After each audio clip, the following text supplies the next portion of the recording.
Tadi sempat berbicara tentang salah seorang riwayat namanya Abdul Razak bin Hammam Al-San'ani. Itu kalau kita baca kitab Maulid itu, An Abdul Razak An Jabir bin Abdullah Al-Ansari. Dia guru besar Imam, termasuk guru Imam Bukhari dan juga guru Imam Ahmad bin Hanbal. Imam Ahmad tuh kadang-kadang dengan Ibn Ma'in main ke sana ke San'a, duduk 6 bulan, 5 bulan, terus berbicara. Kata Abdul Razak, saya tidak peduli dengan dunia apapun kecuali ketiga orang ini masih tetap akrab dengan saya. Di antara yang Imam Ahmad bin Hanbal dengan Ibn Ma'in dan satu lagi. Abdul Razak dikenal seorang yang alim dan hadisnya itu hampir ratusan di Bukhari. Dia terkenal dengan kesyiahannya. Ada beberapa hadis-hadis yang mengunggulkan Ali di atas semuanya riwayat dia. Makanya dia punya buku namanya Al-Musannaf. Ada kitab tafsirnya juga Abdul Razak. Dia satu level dengan Ibn Ma'in, juga Ibn Ma'in dengan Abu Nu'aim, Al-Fadl bin Dukain itu dikira satu level semua. Dan itu guru-gurunya Imam Bukhari. Makanya Imam Bukhari Al-Fadl bin Dukain langsung ke gurunya. Yang ada cerita katanya Ibn Ma'in suatu saat main dengan Ahmad bin Hanbal ke Abdul Razak bin Hammam di Yaman. Dia akan pulang Imam Ahmad ke Syam. Dia bilang kita mampir yuk ke tempatnya Fadl bin Dukain, Abu Nu'aim itu. Dia seorang Syiah. Kata si Ibn Ma'in, ayo kita mampir ke Kufah. Sebelum dekat rumahnya, Ibn Ma'in mulai berkata pada Ahmad bin Hanbal, saya kok ingin ngetes daya ingatnya Ibn Ma'in. Ahmad bin Hanbal sudah memperingatkan jauh-jauh, jangan. Karena saya yakin dia sangat akurat dalam ingatannya. Oh tidak, untuk hak seorang penyortir hadis. Memang kalau saya tanpa Ibn Ma'in itu hadis mungkin berantakan setelah Syu'bah. Ibn Ma'in luar biasa. Saya tidak, tetap akan saya lakukan. Kata Ahmad bin Hanbal, tolong jangan libatkan saya masalah ini. Sesampainya di Kufah disambut sama Ibn Ma'in, sama Abu Nu'aim. Ahlan wa sahlan, didudukanlah Imam Ahmad sebelah kanannya, Ibn Ma'in sebelah kirinya. Tahu-tahu ada satu muridnya menyerahkan kertas. Wahai Abu Nu'aim, ini hadis-hadis Anda bukan riwayat Anda. Ini yang nulis Ibn Ma'in. Di setiap 9 dimasukkan satu yang bukan punya dia. Di setiap 9 dimasukkan satu yang bukan punya dia. Sehingga 30 hadis itu ada 3 yang bukan punya Abu Nu'aim. Andai kata Abu Nu'aim membaca begini dan melihat, ya ini punya saya semua, langsung dicap sebagai orang yang tidak kuat dalam ingatannya. Dengan sanadnya hadis itu. Lalu diserahkan sama Abu Nu'aim, dilihat satu-satu, begitu sampai angka 10, berhenti dia. Wa ya'tadur 'ainah, matanya seperti berputar. Diam. Dibaca lagi sisanya sampai 20, berhenti lagi dia. Sampai ke 30, berhenti lagi dia. Dibilang sama yang nanya, bukan kelas saya kamu nanya ini sama saya. Saya tahu ini bukan perbuatan Anda. Amma hada, ini nih Imam Ahmad bin Hanbal, sifat waraknya akan jauh dan tidak akan melecehkan saya. Saya yakin dari ini. Fa akhraja rijlahu farafatahu, ditendang jatuh dari pundak-pundak Ibn Ma'in. Ilayya taf'al, kamu perlakukan saya seperti itu. Fadakhala baitahu wa lam masuk rumahnya dan keluar lagi. Kata Imam Ahmad, saya kan udah bilang ini orang ingatannya. Kata Ibn Ma'in, wallahi tendangannya lebih berarti saya daripada seleksi hadis yang ada. Juga kalau lihat Abdul Razak bin Hammam, banyak riwayat-riwayat beliau itu yang misalnya ada beberapa riwayat yang sifatnya mendiskripsikan sahabat dia mencaci Umar, mencaci Utsman, disebutkan wakana yashtumu Utsman, mencaci Utsman, wakana tidak membiarkan satu orang nama Muawiyah masuk ke rumahnya. Ini Abdul Razak bin Hammam, idza ra'aitu Muawiyah ala mimbari faqtulu, diskusan lafaznya, kalau kamu lihat Muawiyah ada di mimbarku, kata Nabi, maka bunuhlah dia. Itu juga riwayat Abdul Razak bin Hammam. Dia termasuk kelompok Syiah yang ekstrim banget, bahkan ada yang mengatakan dia Rafidhah. Terus kalau saya lihat di sini Ibn Ma'in, memang standarisasi itu tidak ada. Ibn Ma'in menilai Marzuq, itu seorang perawi Syiah di Bukhari, Marzuq namanya, dan di Muslim mengatakan di kitab yang pertama mengatakan lemah, dia dhaif. Di kitab yang mengatakan sahabat, thiqah. Jadi satu orang dinilai dengan dua, yang satu cacat, yang satu bahkan memuji, yang satu positif, yang satu negatif, yang satu ijabi ya, positif, negatif. Orang yang sama dinilai, dikatakan ini, begitu juga penilaian-penilaian yang lain. Kadang-kadang memang sulit. Kalau satu orang saja sudah bertentangan menilai satu, bagaimana kita bisa percaya penilaian yang ada semua? Maka betul harus direkonstruksi juga masalah jarah wa ta'dil. Gimana kalau membuat definisi atau membuat tahapan-tahapan, membuat pegangan agar standar ini memang sudah terbentuk ini masalahnya dan sudah berjalan berabad-abad. Setiap orang akan menilai sesuai dengan apa yang dia lihat. Kalau dikatakan sebagai Al-Dhahabi dalam siarnya, kita melihat bahwa Imam Dhahabi itu menulis banyak buku, 14-15 buku. Ketika di buku pertama mengatakan si fulan Syiah, di buku terakhirnya mengatakan si fulan Rafidhah, bisa saja dengan penelitian yang ada berubah. Bukan berarti ada kontroversi. Seperti kita kembali ke Undang-Undang 45 misalnya. Setelah melihat undang-undang yang lama itu tidak berjalan, melihat perkembangan yang ada, ternyata Syiah. Oh, saya dapatkan temuan baru. Ini bukan segera Syiah Rafidhah. Jadi yang kalau kita mau ambil, jangan pendapatnya yang belakang, yang dulu, tapi yang belakang, yang terakhir ditulis itu. Karena kitab Syiah A'lamul Nubala itu adalah kitab terakhir yang ditulis sebelum Mantuqul 5. Itu mungkin yang saya tanggapan dari saya. Terima kasih. Assalamualaikum warahmatullahi wabarakatuh. Waalaikumsalam. Assalamualaikum warahmatullahi wabarakatuh. Pertama, apa yang disampaikan oleh Dr. Alwi, wabil khusus umumnya juga pada pembicara yang lain, saya kira satu hal bahwa apa yang dibicarakan itu ialah rekonstruksi terhadap hasanah intelektual Islam yang hilang sekarang. Apa yang hilang itu? Yang hilang itu ialah kejujuran ilmiah. Jadi betapapun tadi tidak ada standar tentang kriteria hadis yang sahih itu, tetapi masing-masing mazhab yang saling bertentangan itu mengakui kejujuran masing-masing, mengakui bahwa lawannya itu adalah thiqah. Ad-Dhahabi misalnya sangat anti Syiah, tetapi memandang Ja'far As-Shadiq itu sebagai thiqah, reliable. Itu artinya sikap kejujuran ilmiah yang menurut saya oleh gerakan-gerakan Islam modern ini itu ditutup pintu itu dan hanya satu kebenaran itu. Karena itu kata Cak Nur, gerakan Islam modern itu mengalami intellectual impoverishment, kemiskinan intelektual. Dan sekarang dalam pertemuan ini kita ingin bangkitkan kembali perbedaan-perbedaan itu. Kang Jara, ternyata yang disebut ahli bid'ah itu bukan Syiah saja. Ternyata NU juga dianggap sebagai ahli bid'ah. Pak, bener ya Pak, kemudian. Jadi kenapa demikian? Karena mungkin NU itu memiliki hazanah intelektual yang cukup kaya karena tadi mengakui 4 mazhab.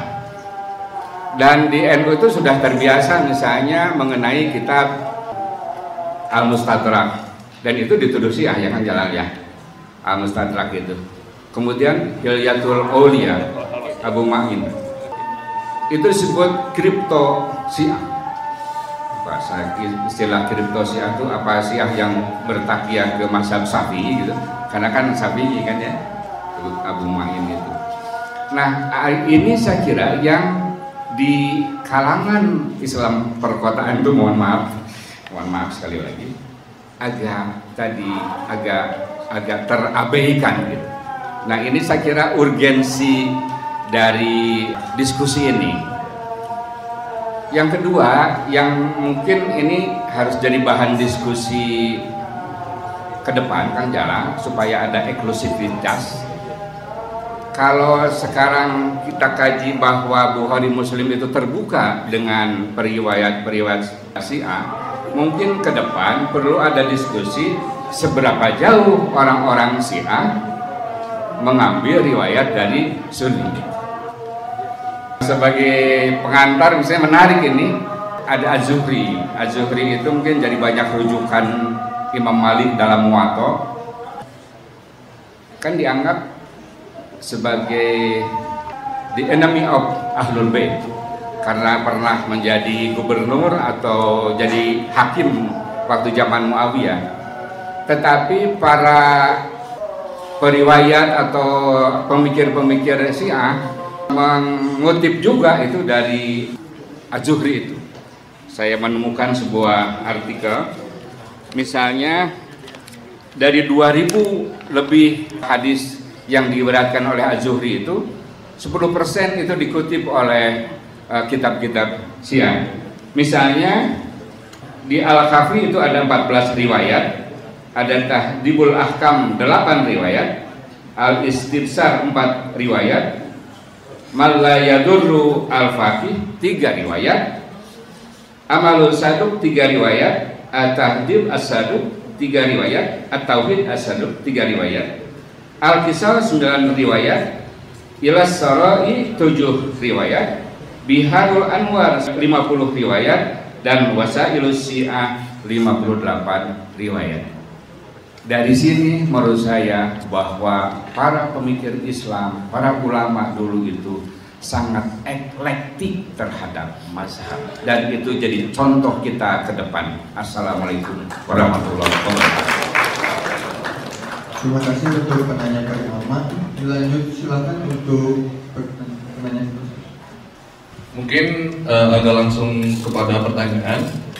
Pertama tadi saya ingin menggarisbawahi tentang yang dibicarakan Habib Alwi mengenai Al-Khatul Ahmar, itu karena sahabat dinilai kullu sahabatin udul. Nah, saya ingin mengulik lagi, itu statement itu muncul karena latar apa dan kenapa kok seluruh sahabat itu menjadi kullu sahabatin udul. Kemudian dalam penilaian ataupun jarah takdil yang dilakukan para ulama terdahulu ataupun nanti terkhususnya pada buku studi kritis periwayat Ja'fari ini, apakah ada indikasi penilaian yang nyeleneh gitu? Apakah hanya sebatas subjektivitas yang dilakukan para ulama jarah itu secara otomatis menilai kepada para periwayat Ja'fari, langsung dinilai Ja'fari dan sebagai tingkatan-tingkatannya, juga kepada periwayat Khawarij gitu. Lalu kemudian kalau di dalam bukunya Pak Mujio itu ada ya beberapa hal yang mempengaruhi perubahan makna dalam syarah hadis. Itu salah satunya ada perkembangan zaman dan juga kebutuhan dalam mensyarah hadis. Nah, apakah ada indikasi pula teopolitik di dalam keilmuan syarah hadis? Sekian, terima kasih. Ya, silahkan untuk penanya ketiga untuk sesi pertama. Dari hal bahwa kan secara de facto bahwa Sunni juga sebenarnya adalah menganut imaman gitu ya. Karena mereka juga mempunyai 4 imam gitu. Nah, apakah di dalam buku ini yang belum saya baca, apakah disinggung juga bahwa 2 di antara imam mereka itu juga pernah berguru kepada salah satu imam Ahlul Bait, itu Imam Ja'far gitu ya. Yang pertama. Yang kedua, pada Ustaz Jalam saya bertanya tentang semua kemuskilan tentang ilmu hadis gitu ya. Sehingga ini kan akan menjadikan kita semua yang Ustaz Jalal tadi, yang setingkat Ustaz Jalal aja itu apalagi kita ya, sangat bingung ya. Jadi sebenarnya apa bedanya kita kalau di dalam beragama? Kan agama itu seharusnya sumbernya adalah suci, kemudian para transmisinya itu adalah juga suci ya. Nah, kalau di Sunni mungkin saya juga sedikit pernah membaca ya metodologi daripada pengambilan populasi hadis. Kalau di Syiah yang saya tahu itu tentunya dari para imam. Tetapi dengan berjalannya waktu para imam juga kan mempunyai murid ya, mempunyai murid-murid. Nah, para murid itu juga kemaksumannya kan tidak dijamin, ya kan, sehingga dari tahun ke tahun sampai sekarang, apakah itu juga masih kemurniannya masih terjaga? Apalagi tadi sudah dikatakan dari semua ilmu hadis itu juga kemuskilannya sangat-sangat bisa terjadi seperti itu. Jadi bagaimana ya? Apakah hal-hal yang umum saja, misalkan yang disepakati oleh semuanya bahwa kita itu harus sholat, misalkan, nah itu yang kita pedoman ya kan, tetapi cara sholat itu bagaimana? Nah itu dia tidak penting. Atau kalau penting harus bagaimana? Demikian saudara. Terima kasih. Wassalamualaikum warahmatullahi wabarakatuh. Dari pertanyaan yang pertama, untuk rekan narasumber dipersilakan untuk menjawab. Terima kasih. Seperti yang telah saya paparkan sebelumnya, bahwa standarisasi masalah seorang dikatakan fiqh saduq itu tidak sama. Maksudnya setiap ulama, seperti misalnya Ibn Hajar meletakkan pada khat yang paling atas, juga buat jawabannya antum sekalian. Jadi dapat sambil menyelam minum air. Pada khat yang paling atas, paling atas mengatakan dia sahabat. Maksudnya apa? Ini tidak bisa dikritisi. Sementara nanti di sana baru habis sahabat, baru kalimat tabat, nanti kalimat fiqh, baru soduk segala itu sebenarnya tidak bisa diartikan dengan jujur. Dan saya telah dilarang oleh penguji saya, yaitu Prof. Agil Munawar, tidak menerjemahkan istilah-istilah yang ada dalam ulumul hadis apapun, karena tidak akan mengena. Soduk jujur, kalau fiqh apa? Kalau misalnya dhaif lemah, kalau layin masa halus. Ini orang layin, halus, lembut. Nah, mana ada hadisnya lembut gitu. Jadi soduk itu bahkan martabat ketiga menurut Ibn Hajar, keempat menurut si fulan, kelima setiap orang lain-lain. Bahkan Ibn mengatakan soduk itu hadisnya diterima tetap harus dikaji ulang. Jadi belum tentu hadis dari kalimat orang yang soduk itu diterima langsung, tidak. Ada proses. Lalu untuk berbicara tentang masalah kenapa saya berbicara tentang sahabat itu khatul ahmar, karena yang saya kaji kan di Sahih Bukhari. Ilzamu, kamu harus ilzam dengan aturan-aturan yang ada. Jangan kamu melihat Bukhari dari kacamata Syiah yang ekstrim misalnya. Maaf Pak Jalan ada. Maaf, dari Syiah yang ekstrim tidak, nggak bakal ada titik temu. Begitu juga misalnya zaman dahulu, zaman Orde Baru, jangan bicara PDI depan Golkar, nggak bakal ketemu, tidak akan ada pertemuan. Kalau kita berbicara tentang Sahih Bukhari, lihat apa yang dicanangkan oleh ulama-ulama di jajaran yang mendukung Imam Bukhari. Dari situ kita dukung di sana teorinya bahwa sahabat itu khatul ahmar. Ayo, karena mustahil dikritisi. Dia mendapat peringkat pertama sebagai orang yang tidak boleh, manusia yang tidak boleh dikritisi. Juga satu jadi catatan saya, kalau saya katakan ulumul hadis di Syiah, ada ulumul hadis di Sunni. Justru ini mana penilaian awal saya, bahwa ulumul hadis di Sunni lebih objektif daripada ulumul hadis di Syiah. Mengapa? Ini satu alasan saya. Alasannya, ketika seorang periwayat dituduh atau dipastikan sebagai Syiah di Bukhari, tidak mempengaruhi kesahihan hadis itu, tetap sahih. Tapi kalau di Syiah kan tidak. Ketika mengatakan ini alirannya berbeda dari imamnya, baik dia Ismailiyah, Zaidiyah, Asy'ariyah, maka hadisnya akan diturunkan dari pangkat sahih, di downgrade menjadi al-muwaththaq. Walaupun hadis itu sederajat sahih.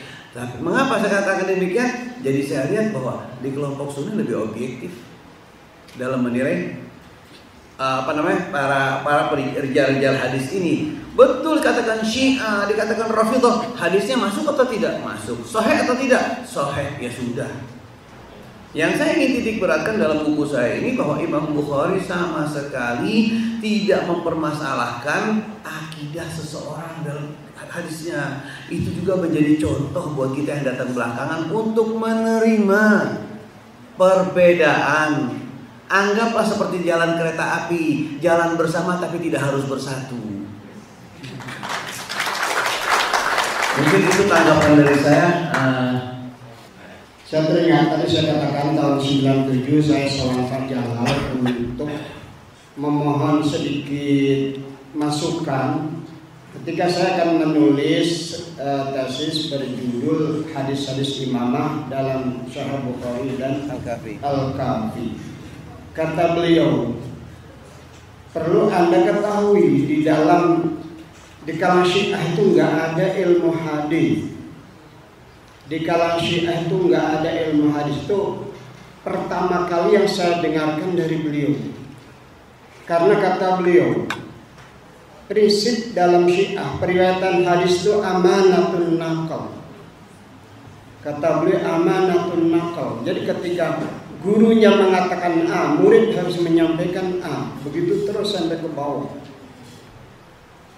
Maka ketika saya mengajar sepihas studi perbandingan ilmu hadis dan Syi'i dan Sunni, memang saya temukan ilmu hadis yang ditulis di kalangan Syiah itu, kata Ja'far Subhani, itu rumusannya mustalahat itu baru lahir abad ke-7, pertengahan abad ke-7. Dan kata beliau itu nggak akan berpengaruh kepada kitab-kitab hadis Syiah yang sudah ada. Meskipun saat itu pernah diadakan penelitian seperti saya baca di jurnal siapa? Jurnal Syiah, jurnal Ijabi apa itu?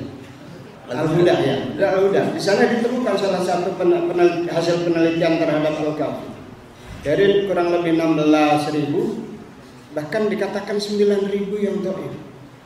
Hanya 6.000 yang sahih.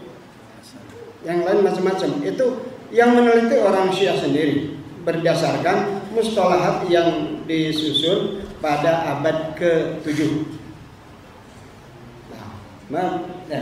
Dulu ketika Kang Jalal mengatakan nggak ada ilmu hadis dalam Syiah, yang ada tuh prinsip mereka amanatun naqal.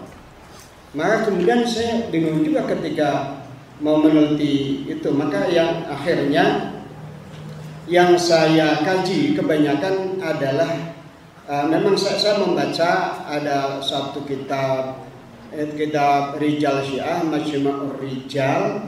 Ya. Saya beberapa sanadnya saya baca juga, tapi saya banyak mendapatkan kesulitan, ya, karena metodologinya mungkin dan sistematika tulisannya nggak seperti dalam Rijal Sunni yang menurut saya begitu mudah dibaca. Itu yang pertama. Jadi karena nggak ada, maka ketika saya mengajar sepihas itu saya katakan ya semacam itulah sebagaimana dikatakan oleh Ja'far Subhani dan yang lainnya. Sehingga sementara kalau di kalangan Sunni ilmu hadis itu atau rumusan ilmu hadis itu diambil dari rekam jejak para penulis hadis. Maka ketika Imam Ahmad dan Abu Dawud menyatakan, beliau berdua ini menyatakan bahwa hadis dhaif itu bisa diamalkan di bidang apapun, ya, selagi tidak terlalu dhaif, ya, maka itu adalah standar beliau dan itu adalah kriteria beliau. Tapi ternyata ketika dikaji oleh para ulama berikutnya, Imam Ahmad menyatakan ketika beliau menyerahkan atau munawalah menyerahkan teks naskah Musnad Ahmad kepada putranya Abdullah bin Ahmad, beliau katakan laisa hadzal kitab kulluhu sahihun walakinnahu sahihun indi. Beliau menyadari, maka kemudian oleh kita dan ya oleh para ulama selanjutnya daripada kita mengatakan tidak sahih secara sanad tapi sahih secara matan. Sampai ketika beliau Imam Ahmad ditanya apakah hadis ini sahih atau enggak, dengan mudah beliau kata, lihatlah dalam musnadku, kalau ada maka sahih, kalau enggak ada maka tidak sahih. Kemudian tadi ada pertanyaan mengenai bukan enggak ada standar yang jelas. Bukan enggak ada standar yang jelas. Para ulama mengatakan hadis sahih, para ulama Sunni menyatakan hadis sahih mattasalah sanadu dan selanjutnya. Kemudian kalau di kalangan Syiah mengatakan marahu adlun imamiyun. Dan selanjutnya itu standarnya jelas. Cuma kemudian ketika memasuki pada wilayah mengukur adlunnya itu bagaimana, kemudian nanti kan ada yang muttafaq alaih, yang mukhtalafi dan sebagainya, sehingga berbeda-beda. Bahkan hadis yang sebenarnya dari sisi mana disebut maudhu, ini kadang-kadang dalam kitab-kitab hadis maudhu terkumpul. Ada dalam satu kitab kumpulan hadis maudhu, padahal alasannya itu cuma bahwa seseorang itu adalah mudallis, rumiyah bit tadlis, kok tiba-tiba dikatakan sebagai hadis maudhu. Ini kadang-kadang itu karena ada perbedaan di disertasi ini juga dituliskan, ada yang menurut siapa? Ya, menurut satu kitab ada kumpulan hadis maudhu, kumpulan hadis dhaif, dikutip hadisnya ada yang dhaif dan lain sebagainya. Tapi kan dari sekian rawi dalam satu sanad itu semuanya menentukan kualitas hadis. Mungkin yang satu baik, yang sini baik, tiba-tiba ada yang kelima tidak baik, kemudian menjadikan seluruh sanad itu menjadi cacat.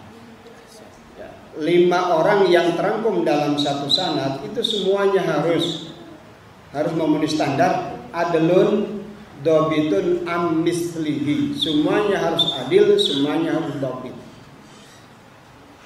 Itu yang mengukurkan ulama waktu itu. Artinya memang ada perbedaan mungkin kemampuan adil dan kemampuan dhabit itu jangan kita rasakan hari ini. Sudah terlalu sulit. Jadi sekali lagi standar yang jelas itu ada.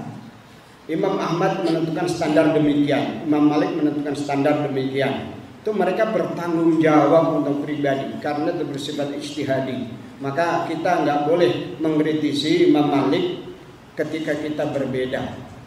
Imam Malik ijtihad sendiri dan begitulah hasilnya. Imam Bukhari ijtihad sendiri, begitu hasilnya. Dengan mudah kita harus menghargai hasil ijtihad orang lain.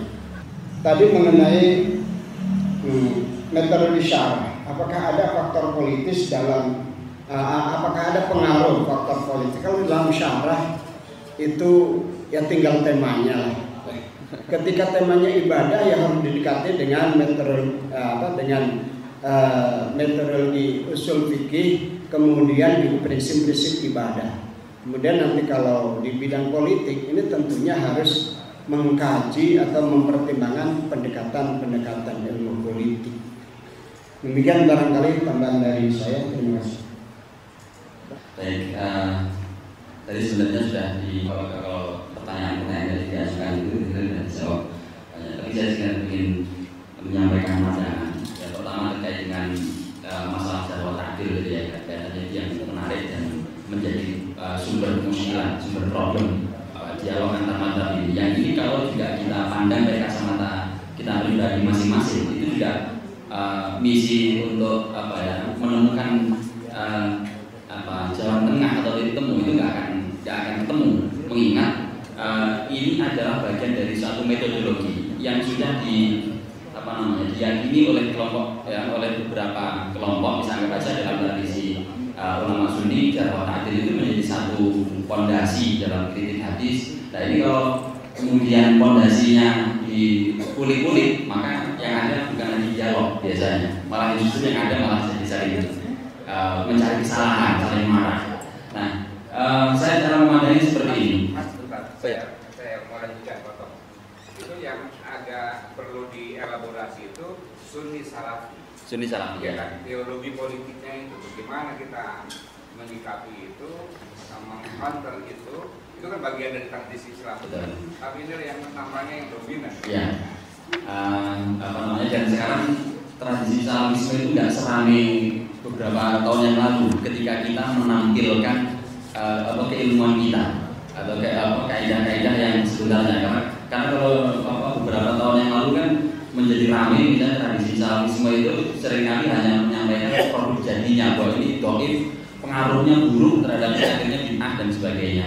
Tapi ketika kemudian kita tampilkan sekian banyak metodologi kita, kemudian pendapat kita, maka yang muncul ternyata malah justru mereka jadi sedikit terbuka sebagian mereka.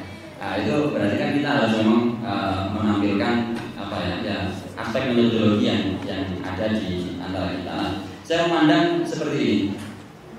Jarwa ta'dil, problem bermakna dalam jarwa ta'dil itu, kalau tadi Prof. Mujio bilang ini sebagai ijtihad gitu ya. Jadi memang betul ijtihad dalam menilai jarwa ta'dil itu sendiri sudah sifatnya ijtihadi, atau kalaupun nggak disebut ijtihadi, dzonni gitu ya. Atau bahkan mungkin ya sifatnya hanya pradugaan saja, asumsi lah, boleh disebut misalnya asumsi sebagian gitu ya. Tidak semuanya. Terus kemudian dalam menilai hadis, hukum hadis sendiri pun juga sifatnya ijtihadi. Jadi setiap berbeda-beda. Ini kalau saya analogikan dengan problematika sekarang, corona saja. Corona itu sudah jelas, artinya ilmu kedokteran itu kan ilmu yang pasti. Ilmu tentang virus itu kan yang lebih ibaratnya kaidahnya, rumusnya itu kan lebih bisa dianggap ada standar-standarnya gitu loh. Nah, daripada ilmu seperti ini, ilmu hadis menilai seseorang ini orang baik atau tidak, itu kan dibandingkan ilmu tentang virus, saya kira masih lebih matang standarisasinya ilmu tentang virus. Bahwa kayak gini, ini jenis virus ditetapkan, ini kategori corona jenis baru.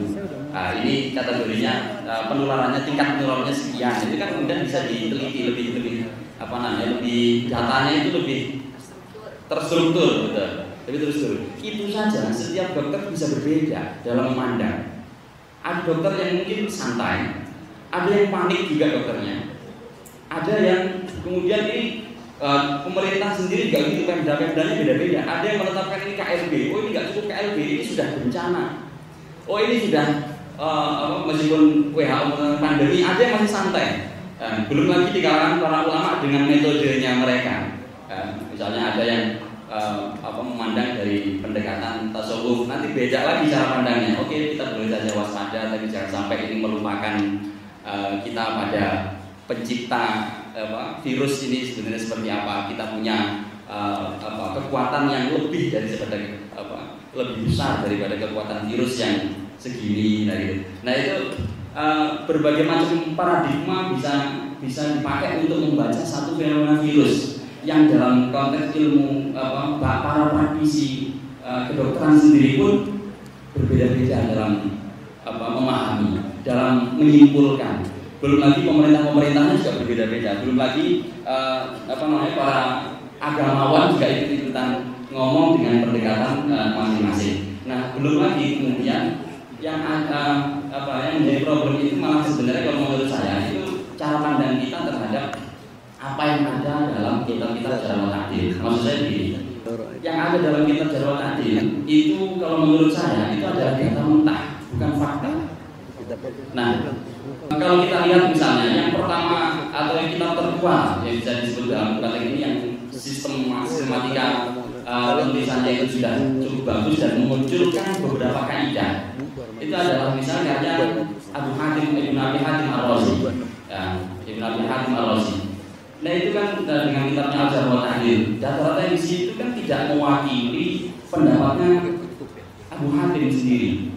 Bahkan ketika anaknya yang menulis itu Al-Jarh wa Ta'dil itu juga tidak seluruhnya mewakili pendapatnya bapaknya. Kenapa? Karena yang ada di situ itu adalah data-data mentah yang kemudian orang bisa saja menarasikan data-data mentah itu menjadi fakta.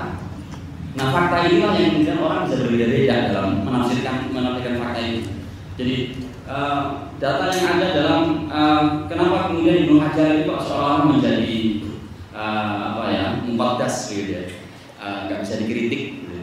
Yang pertama karena memang kaidah yang paling banyak yang mungkin pertama kali membawa kaidah yang diapresiasi paling banyak secara masif itu adalah Ibnu Hajar. Meskipun dia bukan orang pertama yang menulis tentang Jarh wa Ta'dil, tapi yang merumuskan Jarh wa Ta'dil secara detail dan dalam hal ini Ibnu Hajar. Ibnu Salah belum merumuskan sampai sejauh itu. Nah kemudian Ibnu Hajar merumuskan dengan sebegitu bagusnya yang menurut para ulama hadis belum ditemukan, ya, menurut mereka itu belum ditemukan kaidah yang mungkin lebih unggul nilainya, apresiasinya terhadap itu. Nah, sehingga seolah-olah ini menjadi bapak cara takdir. Sama kayak kita dalam beberapa ilmu apapun itu kenal dengan kalau misalnya sosiologi ada bapak sosiologi siapa saja. Nah, itu yang seolah menjadi madhab utama kita, meskipun kita bisa mengkritisi pendapat-pendapat mereka atau tidak setuju dalam pendapat mereka. Nah, begitu juga ini. Jadi data-data yang ada di tahdid itu adalah baru sebatas data, bukan fakta. Di mana para Ibnu Hajar itu mengumpulkan sekian banyak data dari para orang yang dinilai punya otoritas untuk menilai jarh ta'dil. Ya, meskipun tidak menjamin orang yang otoritas ini selalu objektif. Yang kadang ketika menilai jarh dan ta'dil itu kadang juga masih ada unsur subjektivitasnya. Nah, itu pasti, gitu ya. Nah, kemudian bagaimana dari sekian banyak pendapat ini diolah, disimpulkan menjadi sebuah fakta. Yang ketika menimbulkan bisa berbeda-beda, makanya muncul kemudian perbedaan kesimpulan atau bahkan muncul fenomena tadi itu satu imam, ya, menilai seorang rawi dengan penilaian yang berbeda. Hari ini dia bilang thiqah, besok misalnya bilang dhaif, karena memang data yang ditemukan berbeda, sangat dinamis dan perkembangan data saat itu. Dan ilmu jarh ta'dil itu kan dirumuskan juga belakangan setelah data-data yang dikumpulkan oleh para ulama.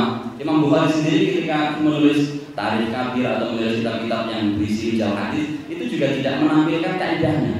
Kaidah apa yang dipakai oleh beliau? Karena beliau hanya menampilkan data saja.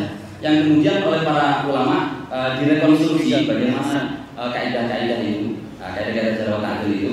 Nah, akhirnya dipakailah itu sebagai acuan dasar yang terus kemudian dikaji dan diuji, yang sampai kemudian tadi saya bilang Al-Qasimi akhirnya juga turut berkontribusi dalam konteks menetralisir, ya, komen-komen atau penilaian-penilaian tentang orang-orang yang disebut sebagai ahli bid'ah tadi itu dengan konsep mu'addal tadi, orang yang mubadah tadi.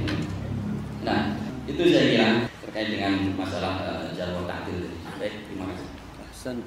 Sedikit saya tambahkan, ini jangan sampai kita salah juga bahwa Az-Zahabi atau Ibnu Hajar Al-Asqalani itu komentar-komentar yang ada di situ itu berdasarkan kutipan beliau dari riwayat orang yang sezaman dengan ulama yang dikomentari. Jadi itu bukan semuanya penilaian Az-Zahabi, bukan semua penilaian Ibnu Hajar. Ibnu Hajar itu hanya merangkum, mengumpulkan pendapat para ulama tentang Syiah, dan beliau itu juga hasil meringkas dari Al-Mizzi, Al-Kamal fi Asma'i Rijal yang katanya sampai sekarang belum selesai ditahqiq di Madinah. Tahdhibul Kamal itu ringkasan dari Al-Kamal fi Asma'i Rijal. Jadi Az-Zahabi bukan mengomentari ulama yang meninggal sekian abad sebelumnya. Ya, Ibnu Hajar yang wafat tahun 852 nggak mungkin mengomentari ulama-ulama yang sezaman dengan Al-Bukhari. Bagaimana mungkin bisa mengomentari itu? Tapi berdasarkan komentar orang yang sezaman dengan ulama yang dikomentari, kemudian diriwayatkan dari zaman ke zaman sampai akhirnya Ibnu Hajar menyatakan, maka di sana qala Ibnu Ma'in huwa thiqah. Ya. Jadi orang-orang yang dikomentari di disertasi ini semuanya ada dikutip dari pendapat komentar orang-orang yang sezaman. Demikian. Terima kasih. Jadi sebagai penutup bahwa betul kata Prof ya, bahwa kita ini tidak bisa melihat pendapat Ibnu Hajar langsung, tapi ketika Ibnu Hajar menukil pendapat yang sebelumnya, maka diambil pendapat itu. Contohnya misalnya ketika Ibnu Hajar menulis si A atau si B, kadang-kadang ada pertanyaan itu. Ada kan Syiah dulu ini tidak sama dengan Syiah sekarang, ini berdampak kan? Tidak sama. Nah, ketika saya katakan begini, ketika di depan Anda nih ada 2 gelas putih yang isi airnya penuh. Yang satu air putih, satu air raksa. Yang mana mau diminum sama mana kita nggak tahu. Cara satu-satunya kita bawa ke laboratorium, kita uraikan unsur-unsur yang ada. Karena ternyata H2O ini air putih. Selain itu adalah air raksa. Ketika Anda mengatakan Syiah dulu dengan Syiah sekarang itu tidak sama, laboratorium Anda itu apa? Karena istilah itu datang pada belakangan. Setelah Ibn Hajar 500 tahun setelah Imam Bukhari wafat, 5 abad. Mengapa tidak dilemparkan kepada orang seperti Imam Bukhari sendiri? Saya sempat ditanya kan, jangan-jangan Imam Bukhari ini nggak tahu gitu loh. Kalau ini periwayat Syiah bisa aja kan bertakiyah ya kan? Itu Prof atau nanya saya begitu, Syiahnya lagi takiyah gitu loh. Sehingga setelah Bukhari wafat, barulah tahu kalau ternyata orang yang diambil atau gurunya itu adalah seorang Syiah. Itu mungkin asumsi saja, tapi saya membawa bukti seperti dalam kitab Syiar Alamun Nubala ada gurunya Imam Bukhari itu lagi Bukhari Abu Ghassan, namanya Malik bin Ismail An-Nahdi Al-Kufi. Abu Ghassan ini luar biasa, syadidut tashayyuh, keras Syiahnya. Waktu Bukhari tanya sama murid, sama temannya nama Husain Al-Ghazi, Bukhari saya akan bertanya padamu tentang Abu Ghassan. Bukhari langsung balik bertanya, dari sisi apa kamu tanya tentang dia? Kata Husain dari kesyiahannya. Imam Bukhari mengatakan, ya dia bermadhabkan orang-orang yang di Kufah. Andai kata kamu tahu guru-guru kami, masyayikhna, bukan satu guru kamu dari kelompok Kufah disebutkan Abu Nu'aim yang tadi, Ubaidillah bin Musa al-Ibsi, niscaya kamu tidak akan bertanya masalah Abu Ghassan. Catatan Bukhari, Abu Ghassan masih Syiahnya moderat. Karena kalau kita lihat buka lembaran tanah siapa Ubaidillah bin Musa al-Ibsi, Ubaidillah itu terang-terangan yang seperti tadi, seperti Abdul Razak tidak membiarkan seorang bernama Muawiyah masuk ke rumahnya. Padahal dia di zaman 250 tahun setelah. Bahkan kenalan di jalan. Man ismuka qala ismi Muawiyah bin Saleh al-Amri. Jadi Muawiyah bin Saleh al-Amri. Apa kata dia? Wallahi la ukallimuka. Demi Allah saya enggak mau ngomong sama kamu. Walau kalimu qaumun anta fihim, dan kepada kamu tinggal di kota di desa mana sedesa itu saya nggak bakal ajak ngomong. Bahkan Al-Khalal berkata wa kana yal'anu Muawiyah wa yal'anu man la yal'an Muawiyah, melaknat Muawiyah dan melaknat yang tidak melaknat Muawiyah. Apa ini nggak ekstrim gitu? Dan ini siapa? Buka semua mengatakan min kubar syuyukhul Bukhari, guru besar Imam Bukhari. Jadi istilah kalau mengatakan Syiah itu dulu tidak sama dengan Syiah sekarang, itu ya perlu penelitian lagi, jangan sekedar asumsi. Karena kalau bisa asumsi, saya juga berasumsi bisa. Mungkin Pak, ya tambahan dari saya. Terima kasih. Sedikit saja, mudah-mudahan saya bisa berbicara. Yang pertama ini hanya untuk menyamakan persepsi kita, Pak, mohon izin dari semuanya karena yang hadir di sini ini tidak semuanya ahli hadis, bahkan kebanyakan juga tidak mengenal ilmu hadis. Yang kedua, kritik yang kita sampaikan di sini sekarang itu cuma satu kritik bagian dari ilmu hadis yang kita sebut sanad, kritik terhadap sanad. Dari tadi belum pernah kita dengarkan kritik terhadap matan, karena disertasi ini adalah bagian terhadap kritik terhadap sanad. Sampai kalau kita belajar ilmu hadis, yang pertama kita dengar dari guru ilmu hadis ialah di antara anugerah Allah kepada umat Islam ialah kita diberi sanad, gitu ya. Di antara anugerah istimewa umat Islam itu ialah kita meriwayatkan hadis berdasarkan sanad.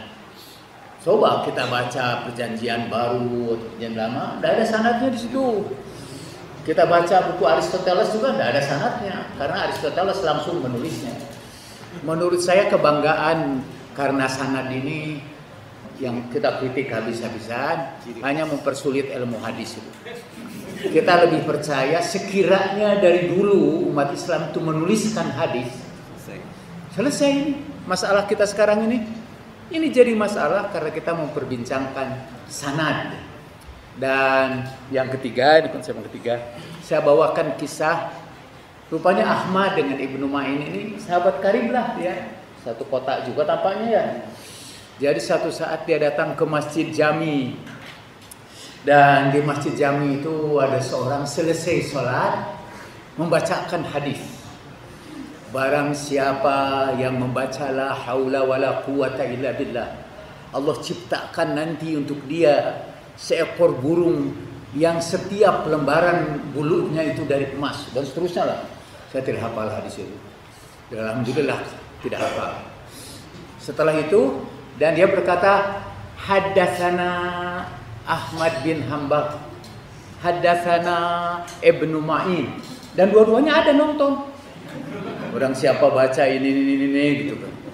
Ahmad tanya sama Ibnu Ma'in, kamu yang meriwayatkan hadis ini kok saya baru dengar? Kata, kayaknya kamu, kata Ibnu Ma'in gitu. Kita betulkanlah dia.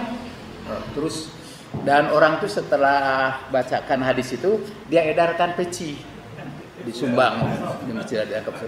Nanti kalau dia udah dekat kepada kita minta sumbangan itu, kita tegur dia. Ahmad lah yang, atau Ibnu Ma'in yang menegur. Ini saya ini Ibnu Ma'in dan ini Ahmad. Mereka tidak pernah meriwayatkan hadis itu kepadamu. Lalu kata dia, langsung jawab itu, orang itu pintar juga kayaknya ini perawi hadis itu. Kata dia, aku belum pernah menemukan orang yang sebodoh kalian. Ketahuilah bahwa yang namanya Ibnu Ma'in dan Ahmad itu banyak. Jadi saya pertama kali menemukan riwayat itu dalam buku tentang hadis dari Goldschier. Dan Goldschier menulis, saya lacak sumbernya dan akhirnya ketemu juga. Bahkan itu sanad itu bikin pusing kepada kita, karena sanad itu banyak diciptakan. Jadi nama-nama sanad itu diciptakan orang aja supaya nyambung kepada Nabi Sallallahu Alaihi Wasallam. Salah satu diantaranya malah, kalau saya nggak salah di dalam tulisan Goldschier itu ada periwayat hadis yang namanya Musajjal Musarhad Mukablat Musardad bin ada di Bukhari. Oh ada juga tuh Musardad bin apalah gitu. Musardad, aneh itu nama-nama itu. Tidak pernah ada ulama yang namanya Musardad gitu ya. Sampai ada seorang di antara mereka berkata, sekiranya sebelum nama ini diucapkan Bismillahirrahmanirrahim kepada orang yang gila, dia segera sembuh. Jadi bisa dijadikan mantra itu nama-nama.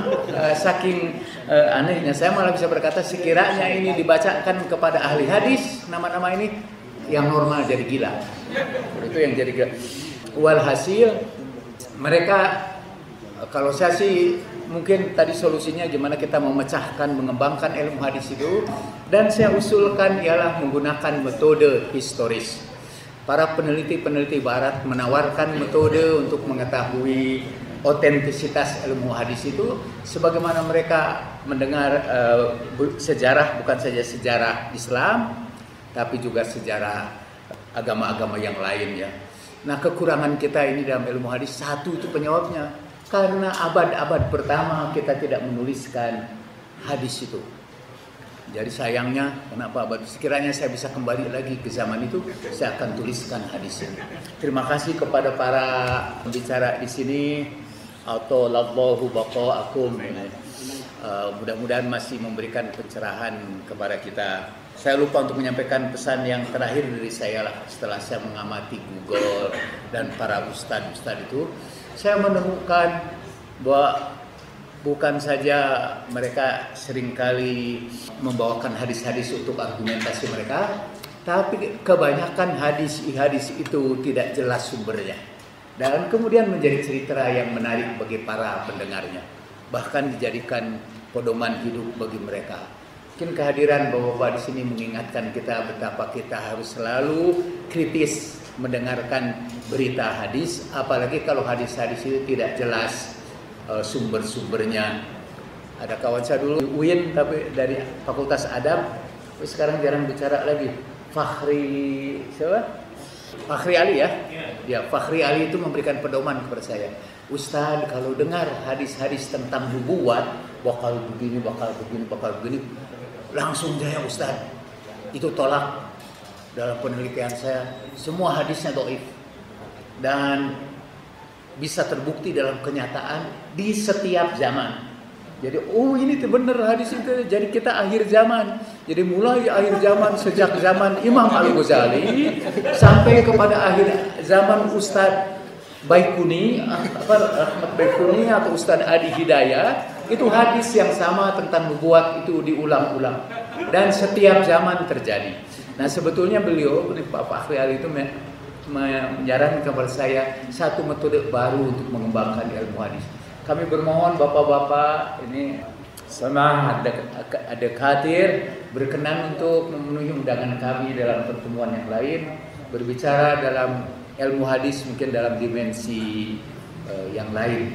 Terima kasih sekali lagi. Juzitum an ahlil bait alaihi wassalam khairan.